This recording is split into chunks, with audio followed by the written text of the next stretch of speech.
music industry has experienced many transitions in the past. We went from large bulky vinyls to cassettes that you constantly had to flip around, and CDs which early on could get scratched by simply looking at them. And then iTunes was introduced, which ended a time period of successful album sales. My purpose today is to inform you why music sales are very low and the consequences that come with this. Music sales are at an all-time low. If the trend continues, both digital music and CDs will become obsolete. When Apple introduced iTunes back in April of 2003, music sales plummeted. Music piracy also contributes to this, and more recently, the growth of streaming services such as Spotify and SoundCloud have worsened music sales even more.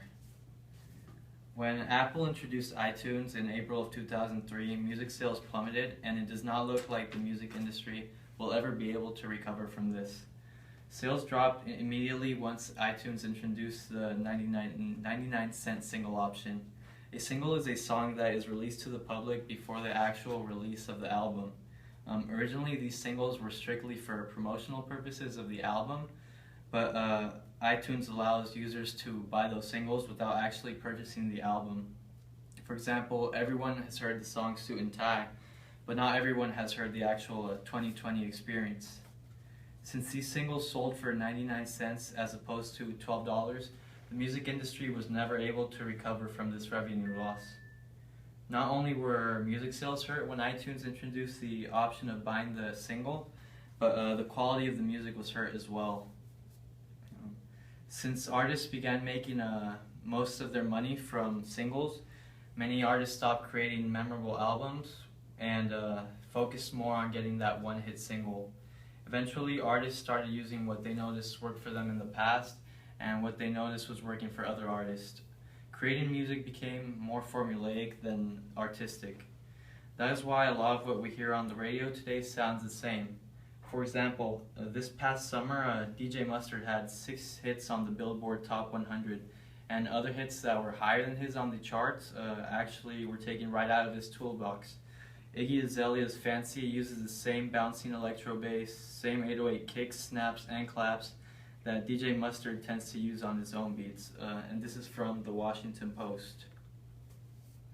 Another reason why albums do not sell nowadays is because of music piracy. I used to do it all the time. When I was just a little boy, I downloaded thousands of illegal music on LimeWire. I mean, how else would a 10-year-old boy get his hands on 50 Cent's Get Rich or Die Trying or Dr. Dre's 2001? My mom sure as hell wasn't going to buy them for me. On top of that, it was all free. According to Michelle Catalano from Forbes, most people who download music illegally simply want to pay less. People nowadays would rather download Lady Gaga's Born This Way illegally because paying 99 cents for the album on Amazon is just too much.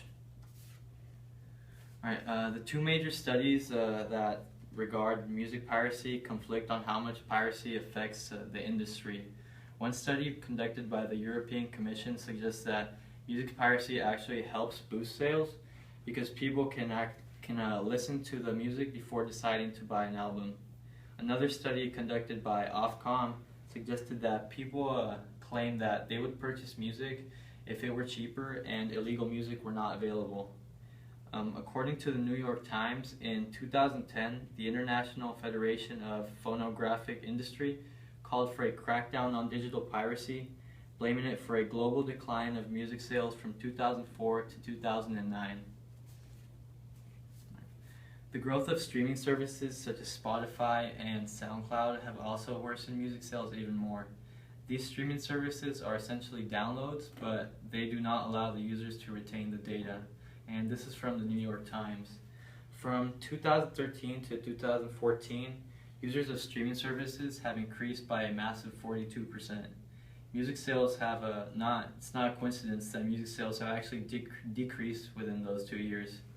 For example, in 2012, Kendrick Lamar's Good Kid, Mad City sold 242,000 copies its first week, whereas in 2014, Schoolboy Q's Oxymoron only sold 139,000 copies its first week.